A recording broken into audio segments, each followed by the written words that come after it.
বড় দুর্বল হয়ে গিয়েছে, বড় মাজুর হয়ে গেছে।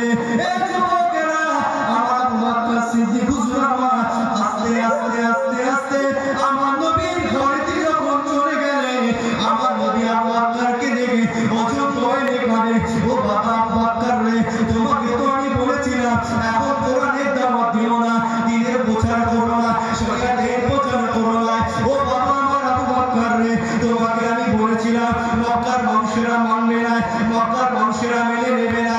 আমার আবু বকর বলেন, ইয়া রাসূলুল্লাহ রে, ইয়া হাবিবাল্লাহ, যখন সত্য নবী পেলাম, সত্য রাসূল পেলাম, সত্য কোরআন পেলাম, সত্য দ্বীন পেলাম, সত্য ধর্ম পেলাম, সত্য আল্লাহ পেয়েছি, ইয়া রাসূলুল্লাহ রে, ইয়া হাবিবাল্লাহ, আমি আবু বকর, এটা কোনো কথা নয়। ইয়া রাসূলুল্লাহ, আমি আবু বকর, আমার শরীরে এক ফোঁটা রক্ত থাকা পর্যন্ত আমি আবু বকর আপনার কদমে নিজের জানটা কুরবান করে দিতে চাই। আর কি জোরে বলবা? আমরাও বলি ইয়া রাসূলুল্লাহ, আপনি কদম में मेरा जान निसार कर दो। বুঝতে পারছে একজন মুসলমান বলে, হুজুর আপনার কদমে নিজের জানটা কুরবান। এই বলে আপনার তলোয়ারটা বার করছে। অসুবিধা হচ্ছে নাকি ভাই? অসুবিধা হয় তো মেরে মরে না। কথা কি হইবে? ইয়া রাসূলুল্লাহ, তেরে কদম में मेरा जान निसार कर दो। হুজুর আপনার কদমে আমি আমার জানটা কুরবান করে দিয়েছি। এই বলে তলোয়ার বার করে খপ্পর মেরে মরে গেল। জান হাতে যাবে না, জান মরে গেলি জান্নাত থাকবে না, জান তোর নবীর জন্য তুমি মরেছি। এত সহজ নয়। রাসূলুল্লাহ বিচার দেখো, আর আমাকে সমাজে বিচার হয়। আর কি হয়? খাবার সাথে ধনগুলো খেয়ে জায়গা জুড়ে খেয়ে বলো আমাদের গ্রামে গ্রামে বিচার নাই কেউ দেয়। আমাদের রাজ্যে একটা উদাহরণ দিয়ে বলি যে ধরুন আমাদের গ্রামে যিনি বিচারক সাহেব বিচার করে তিনি একজন মুসলিম, একজন দোষ করেছে, যিনি হচ্ছেন একজন দেবতার। এই একজন বড় লোক মুসলিম দোষ করেছে, কি করেছে যে একজন গরিব বিধর্মী ঘরের লোকের জায়গা জমি টাকা পয়সা মেরে রেখেছে। এখন গরিব মানুষটা বিধর্মী ঘরের লোক, সে কি করবে? যেহেতু গ্রামের যে মোড়ল আছে বা যিনি বিচার করেন তার কাছে কি যাবে? তার কাছে যাবে, তার কাছে গিয়ে তো বলবে বিচার করে না, আমার টাকা পয়সা মেরে রেখেছে। আমার সেই জাতিতে যখন বিচারক সাহেবের কাছে এসে বলল, বিচারক সাহেব কি করেছে রে? একটু আগে আগে জায়গা গরম, একটু ছাড়বে, ঠান্ডার সময় জায়গা গরম হয়ে গেলে একটু আগে আগে আসবে, একটু আসে আমার যুবক ভাইজানরা একটু আসো,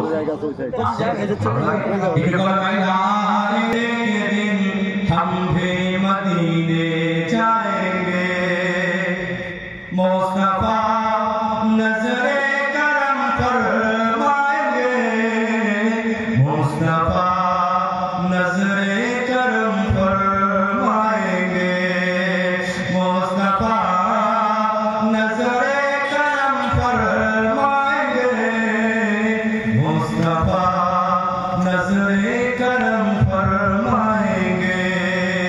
या नबी या नबी या नबी,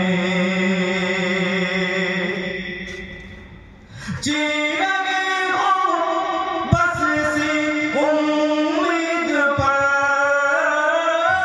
जीने हो बस इसी उम्मीद पर,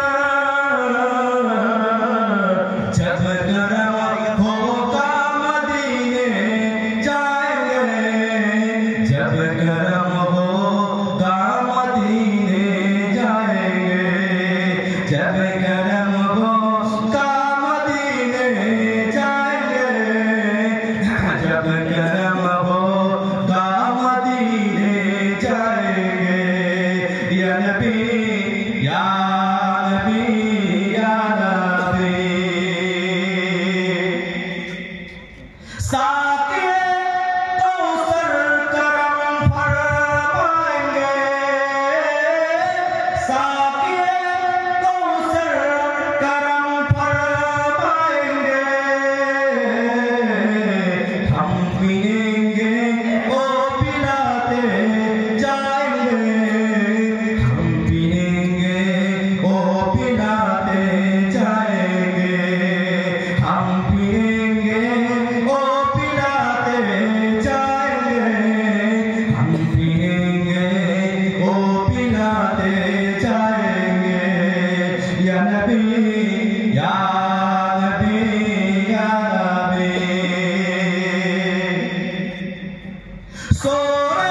ইসলাম সারা পৃথিবীর মানুষদেরকে শিক্ষা দিয়ে গেছে যে বিচার যদি করতে হয় তো মদিনা ওয়ালা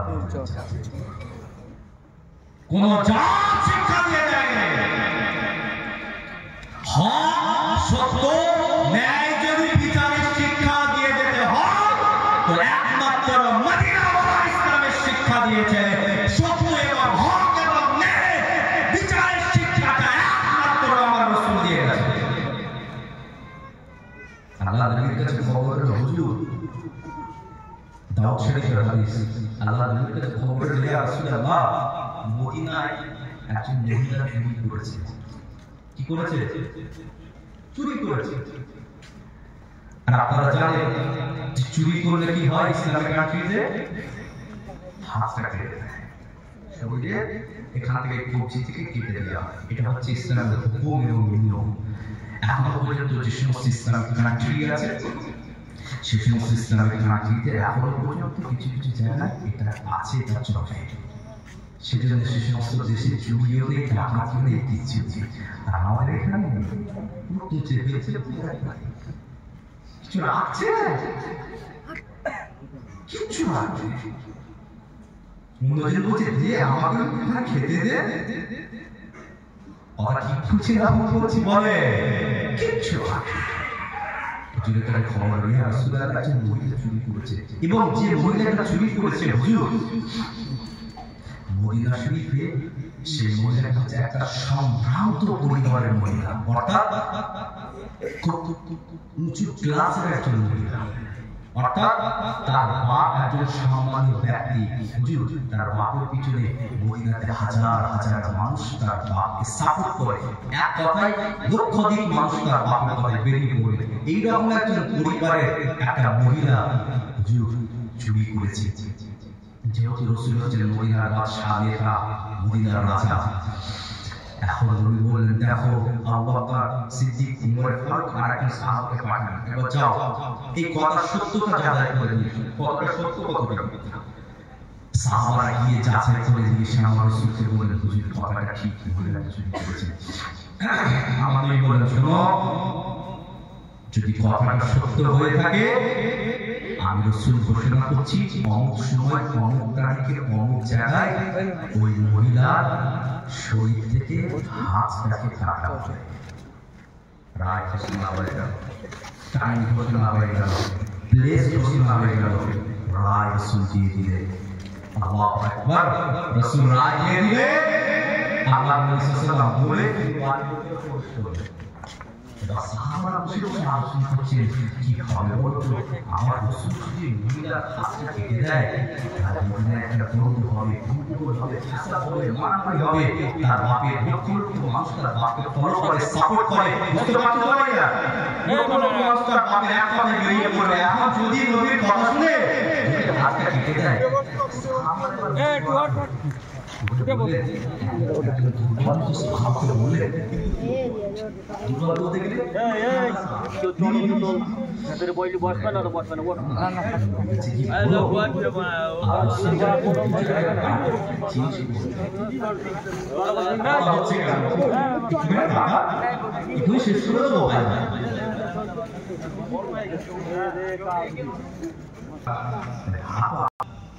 সাহাবারা আলোচনা করে বলে একবার যাও রাসূলকে বলো রাসূল যেন বিচারটা চেঞ্জ করে অবশ্যই দোষ করেছে শাস্তি দিতে হবে যেন রাসূল হাত যাতে না থাকে অন্য কোনো একটা বিচারের ব্যবস্থা যেন আমার রাসূল করে দেয়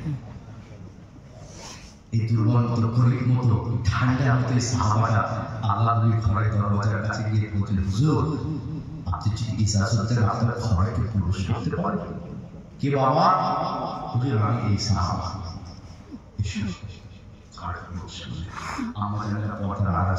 কি হয়েছে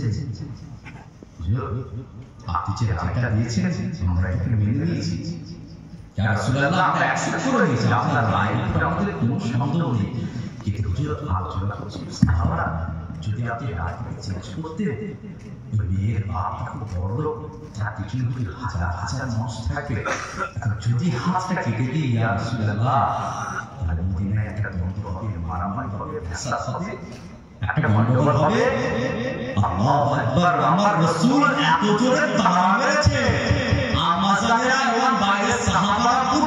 ভয় পেয়ে গেছেন যে নবী জীবনে কোনোদিন এরকম একটা গলার আওয়াজ করে। কেন? যে আমার আইনের উপরে, রায়ের উপরে, আমার সাহাবায়ে কেরামদের আমার রায়। বলো, এই চুরি করলে যে হাত কাটতে হয়, এটা আমি রাসূল, এটা আমার রায় নয়। আসমান থেকে আমার আল্লাহ আমাকে ঘোষণা করে বলেছে, হাবিব, যারা চুরি করবে ইসলামের নিয়ম হচ্ছে তার হাতটা কাটতে হবে। আমি আল্লাহর আইনে আমি তার রায় দিয়েছি। সাহাবারা বলেন রায়টা চেঞ্জ করতে হবে। পরক্ষণে রাসূল সেই সাহাবাকে বুঝিয়ে বুঝিয়ে বলছেন, বলো, তুমি বলো, যদি আজকে আমি রাসূল তোমাদের কথা শুনে তাদের রায়টা যদি চেঞ্জ করে দিই, তোমরা চেঞ্জ করে দিলাম, হাতটা কাটলাম, অন্য কোনো শাস্তি দিলাম, তোমরা বলো, দুদিন পরে যদি একজন গরিব মানুষ চুরি করে আর আমি মুহাম্মদ রাসূল যদি সে গরিব মানুষের শরীরের হাতটাকে যদি আমি কাটি, তোমরাই আমাকে উত্তর দাও, মদিনার জমিনে আমি রাসূল, আমার নামে বদনাম হবে না নাম হবে? তোমরাই বলো। তখন তো মদিনার মানুষেরা বলবে, দেখো মুহাম্মদের দিকে তাকিয়ে দেখো, যেদিকে পয়সা রয়েছে মুহাম্মদের রায়টাও ঠিক তার দিকে। কথা বুঝতে পারলেন কি পারলেন? কত সুন্দর রাসূল বুঝিয়ে দিবে। আর আমাদের ঘরে যারা বিচার করে এসেছে, একটু ব্যবস্থা করে কি করেছে বিচারক সাহেব? মুখ ব্যক্ত করেছে, ও আচ্ছা ঠিক আছে, তুই যা, অমুকদিন আয়, আমার সাথে কথা বলে ব্যবস্থা করছি। আর বিচারক সাহেব তো বুঝতে পেরে গেছে কোটি টাকার মালিক, কেন ছাড়া ব্যাপার আছে। বিচারক সাহেব ফোন করে দিল, তোর নামে কেস এসেছে, তুই নাকি আমাদের জায়গা জমি সম্পত্তি টাকা পয়সা মেরে নিয়েছিস গরিব মানুষের। হ্যাঁ আমি মেরে নিয়েছি, কি করবো রে, তোর দিকে দেবো না ওর দিকে দেবো? হ্যাঁ সে বড় মুসলিমটা সে তো বলছে, বিচারক সাহেব যা লাগবে বলবো, রায়টা কিন্তু আমার পক্ষে দিতে হবে। যে বিচারক করছে এও মুসলিম, বুঝবেন আবার বলে যাচ্ছি, যে চেয়ারে বসে আছে এও মুসলিম, যে বদমাইশি করেছে সেও মুসলিম, আর যার বিপক্ষে করছে একজন বেধর্মী করি। এখন এই তো আশায় আছে যা হয়তো অন্তত আমার বিচারটা সহিভাবে হবে। ওখান থেকে কথা একটা শোনো, অসুবিধা কিছু নেই, তুমি রায়টা আমার পক্ষে দিয়ে দাও, ঘরে থেকে টাকা পয়সা যা লাগবে সব দিয়ে দেবো। গেট এসে গেল, সময় এসে গেল, তারিখ এসে গেল, গরিব মানুষটা এসে বলছে, হুজুর বিচারক সাহেব কি হলো, আমার কেসটা কত দূর আগালো? তো শোন, অসুবিধা কিছু নেই, 1 লাখ টাকা ধর, চুপ করে যা, 1 লাখ টাকা ধর, চুপ করে যা, অসুবিধা কিছু নেই, রায়টা পক্ষে তবে ভুল তুই করেছিস। এবার আপনাদের কাছে একটা প্রশ্ন বলুন, ওই বিধর্মীটার কাছে একটা মুসলিম হিসাবে তার কাছে কি বার্তা গেল বলুন? আমি ভাবলাম, আমি ভেবেছি, আমি এটা বুঝেছি যে নিশ্চয়ই তার কাছে এই বার্তাটা গেছে যে একজন মুসলিম তার নবীর কাছ থেকে শিক্ষা নেয়, একজন মুসলমানের শিক্ষা তার আল্লাহর কাছ থেকে শিক্ষা, একজন মুসলমানের শিক্ষা ধর্মীয় শরীয়তের শিক্ষা। তাহলে নিশ্চয়ই এদের নবী যখন বিচার করতো, নিশ্চয়ই বিচারটা এরকম ভাবে করতো, টাকা পয়সা যারা দিত তাদের দিকে নিশ্চয়ই এদের নবীর বিচারের রায়টা দিত। আপনি বলুন, এই বিচারক সাহেব আমার নবীর সম্মান বাড়ানো সম্মানকে কমানো? জোরে বলে, বাড়ানো না কমানো? তুমি বিচারক সাহেব মুসলিম হিসাবে বসে তুমি বিচারক করছো, দাবি করছো মুসলিম, নাম আছে মুসলিম, ক্লাস আছে মুসলিম, সব গুণ তোমার ভেতরে রয়েছে।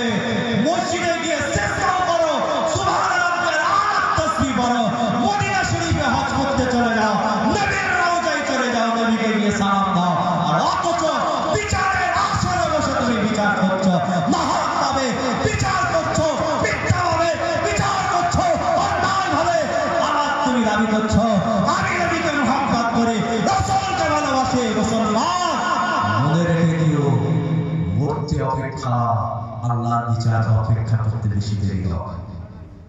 পৃথিবীর জমিনে টাকার জন্য, পয়সার জন্য, অর্থের জন্য, লোভের জন্য তুমি একজন বিচারক সাহেব হয়ে তুমি টাকা পয়সার লোভে বিচার করে দিতে পারলে কবর ঢুকবো আল্লাহ তো রেডি করে রেখেছে বুঝতে পারছেন না মুস্তাফা জানের আহমদ কি সুন্দর বিচার শিক্ষা দিয়ে গেলেন সিদ্দিক আকবর হুজুর দাঁড়িয়ে আছেন ইহুদি বলছে কি হলো মুহাম্মদ বিচারটা করে দাও এখন দেরি হচ্ছে কেন আল্লাহ নবী আবু বকর সিদ্দিক হুজুরের দিকে তাকায়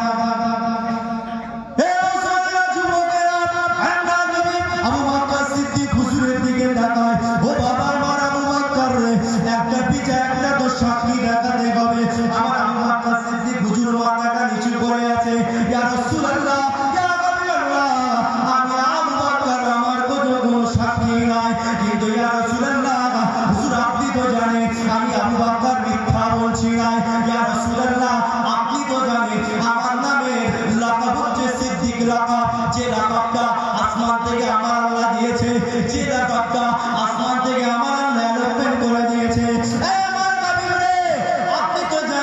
আমি আবু বকর মিথ্যা কথা বলি না সত্য কথা বলি হক কথা বলি ন্যায় কথা বলি কিন্তু ইয়া রাসূলুল্লাহ আমার কাছে কিন্তু কোনো সাক্ষী নাই আমার নবী বড় চিন্তায় পড়ে গেল কি করা যাবে আমার আবু বকর যদি সাক্ষী না দেখাতে পারে আমি মুহাম্মদুর রাসূলুল্লাহ সাল্লাল্লাহু আলাইহি ওয়াসাল্লাম আমি বিচারের রায়টা আমার আবু বকরের পক্ষে দিতে পারবো না আমার আবু বকর মাথাটা নিচু করে রয়েছে ইয়া রাসূলুল্লাহ ইয়া হাবিবাল্লাহ আমি মিথ্যা কথাই বলছি না ইয়া রাসূলুল্লাহ আমি আবু বকর আপনাকে সত্য কথা বলছি আমার নবীর সময় বলে ও আমার আবু বকর রে সত্যবাদীটা দিয়ে পার পাওয়া যাবে না সিদ্দিক লাকাব দিয়ে পার পাওয়া যাবে না আমার আবু বকর ইসলামের ভেতরে কোনো তরফদারি চলবে না কোনো পক্ষপাতিত্ব চলবে না ইসলামের ভেতরে কোনো পক্ষপাতিত্ব চলবে না ইসলাম শরিয়াত একমাত্র দলিলকে চেনে তুমি যদি সাক্ষী লাগাতে পারো আবু বকর তোমার পক্ষে রায়টা দেওয়া হবে কোন আবু বকর কার কথা তাদের কাছে বলছে এই সমাজের যুবকেরা এই আবু বকর হুজুরের কথা যদি বলা যায় সারা রাত পার হয়ে যাবে কিন্তু আবু বকর হুজুরের জীবনীটা শেষ করা যাবে না যে আবু বকর সারা জীবনটা রাসূল ছাড়া কিছুই চিনত না কত মার খেয়েছে কত অত্যাচার সহ্য করেছে কত কষ্ট পেয়েছে কিন্তু আবু বকর রাসূলকে অন্তর থেকে কিন্তু ছেড়ে দেয় না আপনি পরীক্ষা করুন আপনি সিদ্দিক আকবর হুজুরের জীবনী পড়ুন আপনাদের এলাকায় তো ছেলে আছে মহিদুল ইসলাম এই আপনাদের বোমা বাড়ির কাছে মহিদুল ইসলাম আল্লাহু আকবার ছেলেরা জেলার শিক্ষিত ছেলে আচ্ছা হুজুরদেরকে ঠান্ডা করে দিল কেন বলেন আপনি তারপরে গিয়ে দেখবেন আচ্ছা হুজুরদের ঘরে তো অত কিতাব নেই যতটা কিতাব সে পড়াশোনা করে আপনাদের এলাকা ছেলে হ্যাঁ বলে যাচ্ছি পরীক্ষা করবেন মহিদুল ইসলাম আচ্ছা হুজুরদের ভুল হতে পারবে তার ক্ষমতা রয়েছে এত পড়াশোনা করে ইসলাম চর্চা করে এবং আমাদের সিলসিলা মুজাদ্দিদ জামান আরবি সেক্রেটারি হুজুর রাহমাতুল্লাহ আলাইহি সিলসিলা হিউজ কিতাব তার কাছে আছে আমরা বহু কিতাব তার কাছ থেকে নিয়ে যাই ওকে বলে দিই প্রশিক্ষণ দিয়ে আসে কখনো আপনার পার্সেল করে পাঠিয়ে দেয় আপনাদের এলাকার ছেলে একটু খবর নেবেন তার কাছে কিতাব নিয়ে পড়বে পড়া দিয়ে কিচ্ছু নেই ঠাকুর করে খুললে পাবে কি পড়তে পারবে ভাইয়া আবু বকর সিদ্দিক হুজুর একদিন ঘরে বসে আছে এই আপনার ব্যবসা করে ফেলছে আবু বকর সিদ্দিক হুজুরকে একজন বলে হুজুর আপনি জানেন আপনার আব্বা আবু কুহাফা আল্লাহর রাসূলকে নিয়ে একটা নোংরা কথা বলেছে তাই নাকি হ্যাঁ হুজুর আপনার আব্বা আবু কুহাফা রাসূলকে নিয়ে নোংরা কথা বলেছে তিনি কিছু চুরি করে দিই হুজুর কি করে বাড়িতে চলে গেলেন ব্যবসা থেকে ফিরছে বাড়িতে চলে গেলেন আমাকে জিজ্ঞেস করছেন আব্বা আপনি কি আমার রাসূলকে নিয়ে এরকম নোংরা কথা বলেছে খারাপ কথা বলেছে বাজে কথা বলেছে হ্যাঁ বলেছে তোমার নবীকে নিয়ে ব্যাস যখনই বলেছে যে হ্যাঁ তোমার নবীকে নিয়ে বাজে কথা বলেছি সিদ্দিক আকবর হাতটাকে ঢুকিয়ে বাপের কানেতে একটা চোখ এত জোরে জ্বর লেগেছে, নাক দিয়ে কান দিয়ে মুখ দিয়ে রক্ত বেরোচ্ছে। বাপের বেলা জ্বর মারছে, আবু বকর সিদ্দিক কষ্ট হচ্ছে নাকি ভাইয়া? বাপ সঙ্গে সঙ্গে আল্লাহ নবীর কাছে গেল, ও মুহাম্মদ সাল্লাল্লাহু আলাইহি ওয়াসাল্লাম, দেখো তোমার আবু বকর কি করেছে, দেখো চল মেরে দেখো। আবু বকর চল মেরেছে? হ্যাঁ। আবু বকর লাব্বাইক ইয়া রাসূলুল্লাহ, তুমি তোমার আব্বার চল মেরেছো? জি হ্যাঁ হুজুর, চল মেরেছি। আবু বকর কেন মেরেছো? এই সময় আমার আবু বকর সিদ্দিক ওই সময় আল্লাহর নবীকে শোনায়, এ মুসলমান যুবকেরা, আমার নবী হাদিস শরীফের মধ্যে জানিয়ে দিয়েছেন, লা ইউমিনু আহাদুকুম হাত্তা ইয়াকুনা হাব্বা ইলাইহি মিন ওয়ালিদিহি ওয়া ওয়ালাদিহি ওয়ান নাসি আজমাইন। আমি রাসূলুল্লাহ যতক্ষণ আমাকে, যদি কোনো আমার মুসলমান যতক্ষণ আমাকে নিজের বাপ, নিজের মা, নিজের স্ত্রী, নিজের ছেলে, নিজের টাকা পয়সা, জায়গা জমি সম্পত্তি, এমন কিনা নিজের জানের থেকেও যতক্ষণ না আমি রাসূলকে বেশি বেশি মহব্বত করবে, আমার আল্লাহ তার ঈমানকে পরিপূর্ণ করবে না, আমার আল্লাহ তার ঈমানকে মুকাম্মাল করবে না। ইয়া রাসূলুল্লাহ, ইয়া হাবিবাল্লাহ, এটা হচ্ছে আপনার কথা, আপনি তো বলেছেন আমার রাসূলকে বেশি ভালোবাসো। ইয়া রাসূলুল্লাহ, আমার আব্বা আবু কুহাফা আপনাকে নিয়ে নোংরা কথা বলেছে, আপনাকে নিয়ে বাজে কথা বলেছে।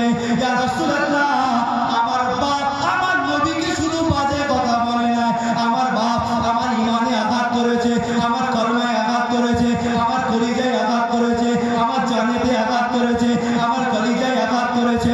ইয়া রাসূলুল্লাহ, ইয়া হাবিবাল্লাহ, আমি আবু বকর, আমার কাছে ওই সময় তলোয়ারটা ছিল না। ইয়া রাসূলুল্লাহ, যদি তলোয়ারটা থাকতো, আমি আবু বকর আপনার মুহাব্বতে আমি আমার বাপের শরীর থেকে গর্দানটা আলাদা করে দিতাম। কি মুহাব্বতের দাবিদার দেখাচ্ছে, এখন দাঁড়িয়ে পেশাব করা বন্ধ করতে পারবে। পশ্চিম দিকে ওটা আমাকে জ্ঞান দিতে আসবে না, কোনটা পূর্ব, কোনটা পশ্চিম, কোনটা উত্তর, কোনটা দক্ষিণ সব জানি, কিন্তু অতটুকু পশ্চিমকে দাঁড়িয়ে করছে। মুখ তো দেখছেন পশ্চিম দিকে রয়েছে, আপনি কি জানেন? কি জানতে হবে? হ্যাঁ, মুখ তো দেখছেন পশ্চিম দিকে, কিন্তু আপনি কি জানেন কি কলা দরজা ঠিক ঘুরিয়ে দেবে, চোখটা পশ্চিম দিকে রাখে। ইরানদারা মুসলমানদেরকে না খালি আপনার ইসলাম চাইছে জিয়াই একটা খবর ঘোরার পর বার করে ফেলবো। ইয়াই বাবা একবার খালি মিনহা খালাকনাকুম বলে তুলতে দাও, খালি তুলতে দাও। যারা ছেড়ে খেয়ে রেখেছো, মেরে খেয়ে রেখেছো, ভুড়ি বাড়াচ্ছ, ফেরেশতারা যেখানে ঢোকা মিনহা খালাকনাকুম বলে খালি বাদিয়ে বাদিয়ে বাদিয়ে মাটি ঘেঁষে টাইট করে দিয়ে চলে যাও। জাত মারার দায়িত্ব তোমরা আমাদের। পৃথিবীর জমিনে ভুল করলে আমাদেরকে শাস্তি করার জন্য পুলিশ আছে কি আছে? থাকে কি থাকে না? পুলিশ থাকে না, ধরে নিয়ে যায়, ধরে নিয়ে যে মারে আমাদেরকে, কিন্তু বড় লোকদেরকে ছেড়ে যায় মারে, কারণ ওদের টাকা পয়সা আছে, গরিবগুলো মার খেয়ে পড়ছে। আল্লাহর পুলিশ বাহিনী আছে না? আল্লাহ বলছে লক্ষ লক্ষ নয়, মাত্র 3টে রেডি করে রেখেছে, একজন কানা, একজন কালা, একজন বোবা। খাইবার খবর ঢুকিয়ে দাও, আমি 3টে পুলিশ রেডি করেছি, একজন কানা দেখতেও পাবে, একজন কালা শুনতেও পাবে, একজন বোবা মুক্তি বলতেও পারবে। উত্তম মধ্যম চাঁদা ফুলের মাছ মতো খবর। ভুল করে গেছো, মার খেতে হবে, খেলা খেতে হবে। ভুড়ি মোটা পাবে, ফেরেশতাগুলো নিয়েছি দেখা রাগ করছেন নাকি? আল্লাহ চাইলে আবার আলোচনা করবো ইনশাআল্লাহ। এখানে বক্তব্য সমাপ্তি দিকে টানছি। একটা বাড়ির সাথে সব একটা রাত হয়ে যাচ্ছে, আবার পরে থেকে কাজ করার ব্যাপার থাকে। ইনশাআল্লাহ আপনাদের কাছে এলাম, বক্তব্য রাখলাম। আমার একটু আর বক্তব্য ধরে একটা জিনিস আপনাদের কাছে বোঝাতে চেয়েছি, ইসলাম কত সুন্দরভাবে শিক্ষা দিয়ে গেছে। ইসলাম আমাদের ভিতরে ক্লাস তৈরি করে দিয়ে যায়নি, ভাগ তৈরি করে দিয়ে যায়নি। ইসলাম আমাদেরকে একটা কাতারে দাঁড় করিয়ে দিয়ে গেছে। আপনি অন্যান্য জাতির দিকে দেখুন না, তাদের জাত হিসাবে ক্লাস ভাগ হয়, নিচু জাত ওখানে যেতে পারবে না। কিন্তু আমাদের মসজিদে কোটি দাঁড়িয়ে আছে, তার পাশে আছে। কথা কি বলছি না বলছি? এই ক্লাস তো আমরা আল্লাহ তৈরি করেছেন, আমরা রাসূলের মাহফিলে যাও মুসলমানদের একতা তৈরি করো। কিন্তু আজ সেই মুসলমান বিভিন্ন ভাগে বিভক্ত। বড় দুঃখ, বড় কষ্ট লাগে। যেটা মুনাফিকরা চেষ্টা করেছিল আমার নবী সাহাবাদের ভেতরে ভাগ তৈরি করতে। মক্কার মুহাজিরিন সাহাবা, মদিনার আনসারী সাহাবা, এই দুটো সাহাবাদের ভিতরে ভাগ তৈরি করতে চেয়েছিল কারা? মদিনার মুনাফিকেরা বলেছিল, না রে, মুহাম্মদকে শেষ করতে গেলে যুদ্ধের ময়দানে গিয়ে শেষ করতে পারবো না, এদের ভেতরে একবার দলাদলি লাগিয়ে দাও, ওরা ওদের নিজেদের ভেতরে মারামারি করে মরে যাবে, সুযোগ করে মুহাম্মদকে শেষ করে দেবে।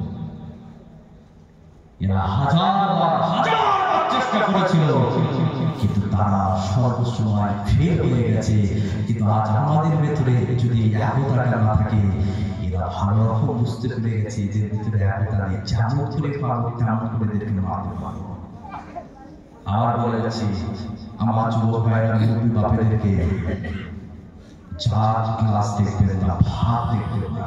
কেউ আলাদা করতে পারে, কেউ তৌহিদ জামাত করতে পারে, কেউ বিরোধী করতে পারে, কেউ শিয়া করতে পারে, কেউ লামাঝাবি করতে পারে, কেউ ফুরফুরা করতে পারে, যে কেউ আহলাদিস, যে যা করছে করুক। কিন্তু ওয়াকফ সম্পত্তিটা শুধু মুসলিম ফুরফুরা মানেওয়ালাদের শুধু নয়। কথা ভুল বলছি নাকি? আহলাদিসের জায়গা আছে, তৌহিদের জায়গা আছে, বিরোধীদের জায়গা আছে, শিয়া অর্থাৎ যারা এক আল্লাহকে মানে, এক নবীকে মানে, এক রাসূলকে মানে, ওয়াকফ সম্পত্তি, মসজিদ, মাদ্রাসা, সব যত ওয়াকফ সম্পত্তি রয়েছে, এটা সব মুসলমানের হক, দাবি এটা। যদি আমরা আমাদের ভেতরে একতা যদি তৈরি না করতে পারি, আমাদের ভেতরে কাঁধে কাঁধ মিলিয়ে মিল মহব্বত যদি তৈরি না করতে পারি, বিপদ কিন্তু বহু কাছে চলে এসেছে। আপনি একবার তাকিয়ে দেখুন সিরিয়া, একবার তাকিয়ে দেখুন লেবানন, একবার তাকিয়ে দেখুন গাজা, তাকিয়ে দেখুন প্যালেস্টাইন, দেখুন একবার তাকিয়ে। ওরা কিছু ভাগ দেখে সব কাঁধে কাঁধ মিলিয়েছে। আকীদাও তো আমাদের ভিতরে মতবিরোধ থাকতে পারে, আবার বলে যাচ্ছে আকীদাও তো মতবিরোধ থাকতে পারে।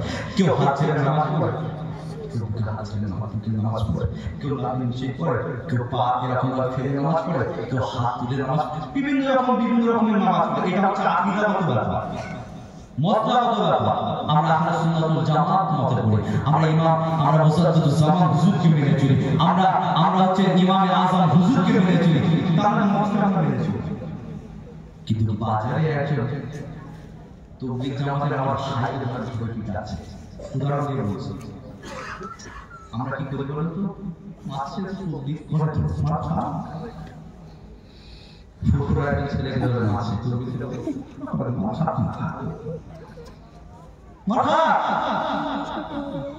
আহলাদি শুনে মাথা শিয়া করে মাথা ওপরে মাথা।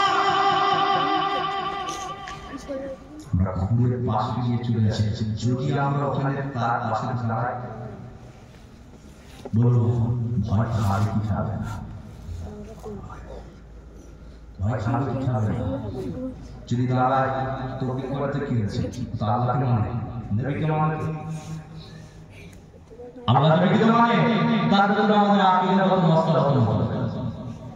কেউ নবীকে নিজের বলে, কেউ নবীকে মানে বলে, এটা আকীদাগত আবার বলে, এটা মাসলাগত আকীদাগত ব্যাপার।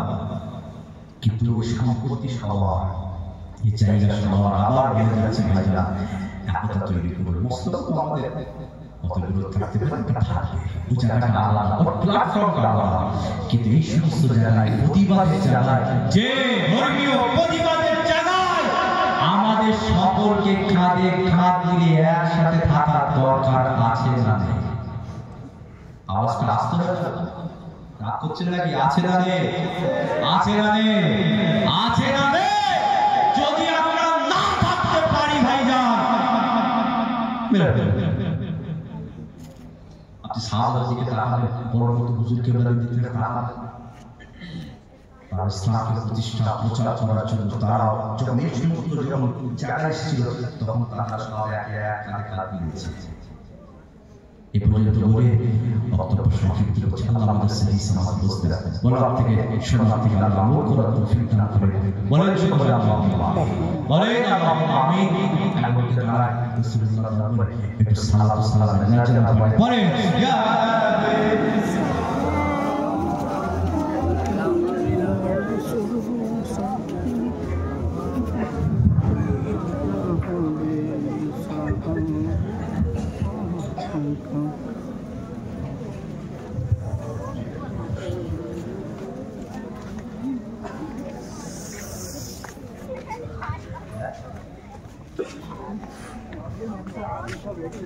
বলছি সামনে থেকে আগে শুনুন একটু ভালো করে নামাজের মতো ভালো নামাজ কিন্তু করি নামাজের মতো ভালো নামাজটা একটু সুবিধা হবে। আমার যুবক ভাইরা একটু আগে আগে আসলে পায়ে জুতো থাকলে অবশ্যই জুতোটা খুলে দেবে, আদরের ব্যাপার, জুতো পরবে জুতো খুলে রাখবে, নামাজের মতো ভালো হবে।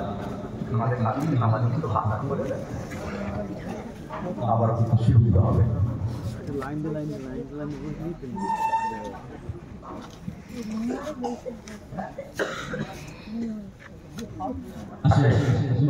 সালাম পড়ে ইয়া নবী সালাম আলাইকা ইয়া রাসূল সালাম আলাইকা ইয়া হাবিব সালাম আলাইকা সালাতুল্লাহ আলাইকা তালা'আল বদরু আলাইনা মিন সানিয়াতিল মাদাই ওয়াজাব শুকরু আলাইনা মাদা লিল ইলাহি ইয়া নবী সালাম আলাইকা ইয়া রাসূল সালাম আলাইকা ইয়া হাবিব সালাম আলাইকা সালাওয়াতুল্লাহ আলাইকা तुम ही गए रहमान हमारा सबको गए तेरा सहारा रहम कर सब पर हमारा लो सलाम अपने हमारा या नबी सलाम अलैका या रसूल सलाम अलैका या हबीब सलाम अलैका सलावतुल्लाह अलैका या नबी लो सलाम आमार या नबी लो सलाम मोদের সবার या नबी लो सलाम এ জালসা আমরা যে উম্মত গুনাহগার या नबी सलाम अलैका या रसूल सलाम अलैका या